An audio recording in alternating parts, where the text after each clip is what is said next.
these bad investments to fail. But the reason that they fail is the underlying obfuscation of the currency, which imposes upon us this implicit obligation to maintain a vital circulation by perpetually reborrowing what we pay out of the circulation as a new debt equal to the old debt, inherently increased by so much as periodic interest. What principal we pay out of this circulation is reborrowed as new debt equal to the old, making it mathematically impossible to resolve the sum of debt. And what interest we pay out of this circulation is reborrowed as new debt, and as this is this sum of periodic interest is the very increment by which debt is inherently increased, so the sum of debt increases by so much as ever increasing sums of periodic interest on an ever increasing sum of debt, until of course the system collapses even at an ever escalating rate. So the peripheral banks, which are subservient to the central banking system, collapse when we become unable to service these debts. And so they may alleviate themselves naturally from the consequences by selling the debts, by packaging the debts. So while this, of course, is itself a criminal activity, it's an expectable consequence of the underlying obfuscation of the currency. Likewise, the thing that we need to understand about this is that in the sale of these bad debts, which are engendered and multiplied even beyond terminal debt by the underlying obfuscation of the currency, even in the sales of these debts, if we were to stop this, as if it itself is a criminal activity which has led to the ultimate failure of the world economy, we wouldn't arrest the failure, because the failure is this obfuscation of the currency, which so long as we maintain a vital circulation, multiplies artificial indebtedness in proportion to capacity to service debt. So the system fails on the one hand so long as we succeed in maintaining a vital circulation. On the other hand, should we not succeed in doing so, it fails immediately under deflation, because there's no circulation to sustain the industry, which is compelled still to continue servicing these terminal sums of debt. In truth, then, while a new economy or sector of the global economy might arise so much as Iceland did, and of course to its credit, because its advent is despite the handicaps of which are imposed by this obfuscation of the currency.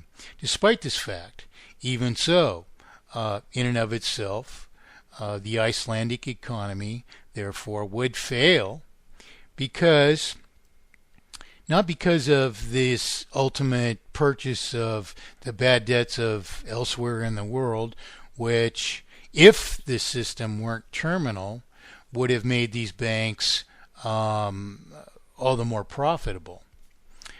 On the contrary, the economy of Iceland would fail eventually, with the inevitable consequence of this obfuscation of the currency being terminal failure.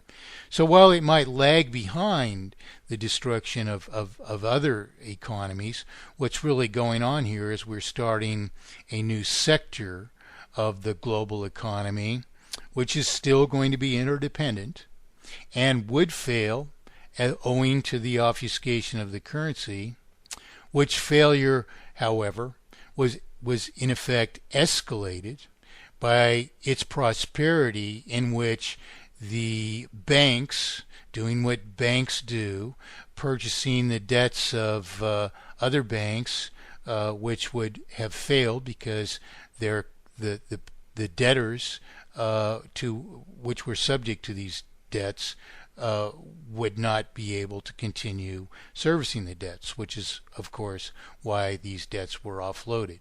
So the problem here is that we need to understand not that an eventual downstream crime caused the whole failure. It may have escalated it, but this failure would have transpired anyway, owing to the nature of the currency, the obfuscation of the currency under which Iceland suffers like the rest of the world.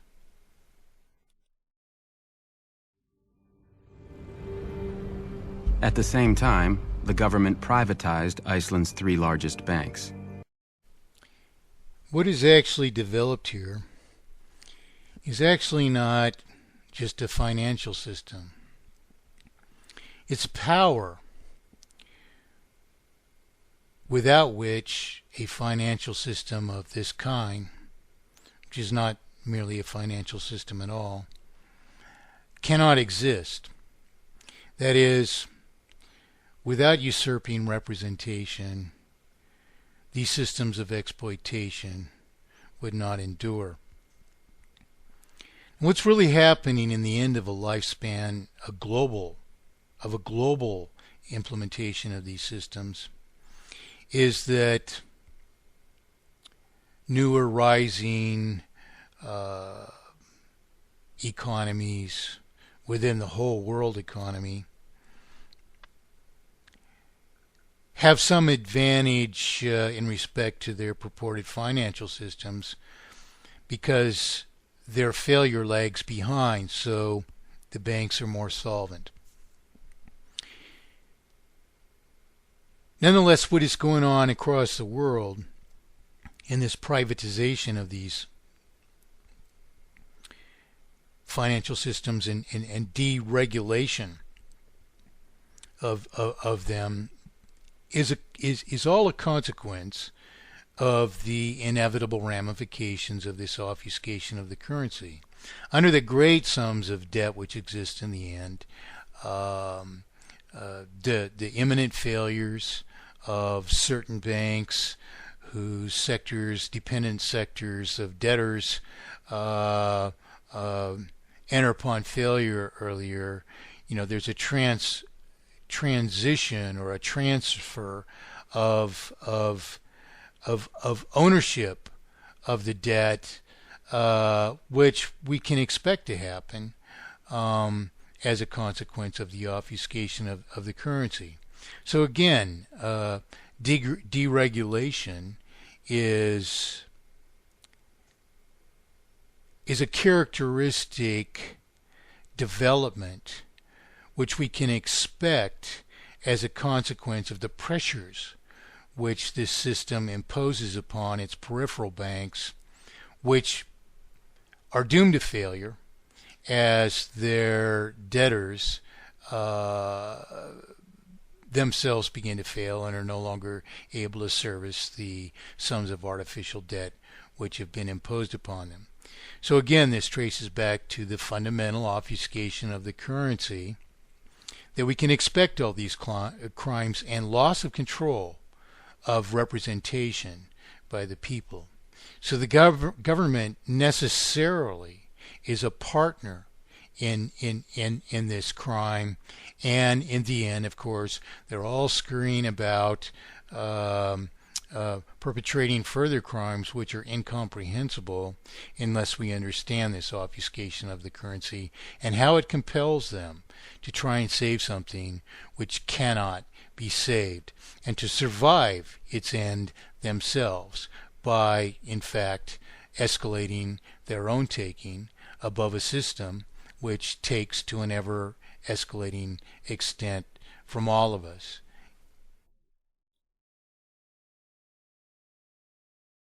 The result was one of the purest experiments in financial deregulation ever conducted.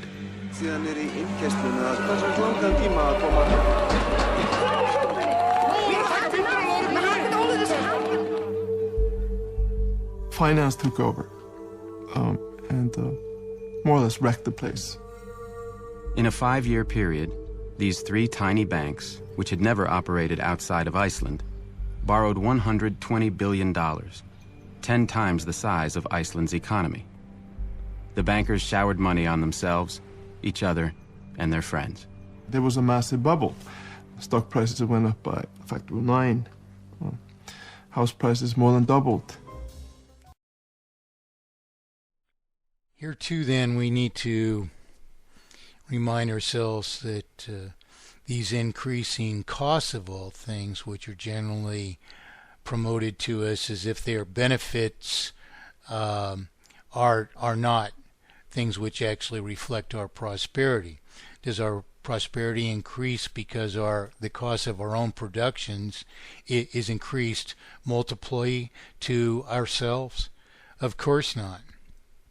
But yet, these manipulations of the cost or value of money or property serve, in the end, by further manipulation, to augment the leverage of one bank against another, to attempt to profit as banks do, which is by the sum of debt which they control. So what we really have here is not really an experiment, it's an age-old practice which is doomed to failure. And what our object is people who are capable of self-determination, is to finally recognize that this system has, in no way at all does it serve us. It merely intervenes upon our commerce to merely publish evidence of our promissory obligations to each other, which by obfuscating this mere evidence of debts which they publish into a falsified debt to themselves, and thereupon imposing interest, which inherently and inevitably multiplies the sum of artificial debt into terminal failure, that these systems cannot serve us, that in the end they impose terminal dispossession. So it's wrong for us to assume that all these crimes which are being described are the actual crimes which cause all this. In effect, what we're witnessing here is all the scurrying about in the end as the curtain's about to drop. One entity or another entity yet attempts to secure its position despite the fact that this system is terminal, and it's a participant in it. You see? So this is what we need to understand if we're really going to put these things into perspective. It's not just the matter that these people who do these kinds of things are doing more of these kinds of things in the end.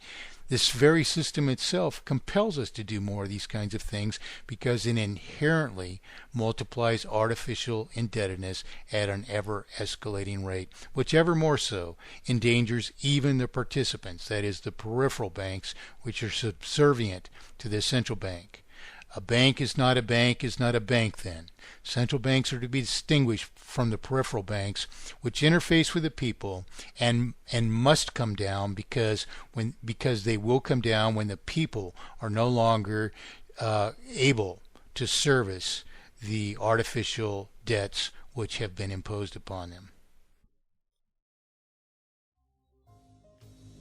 Iceland's bubble gave rise to people like Jan Asgeir Johannesson. He borrowed billions from the banks to buy up high-end retail businesses in London. He also bought a pinstriped private jet, a $40 million yacht, and a Manhattan penthouse. Well, he sounds like a pretty bad guy, and of course, indisputably, there are issues. But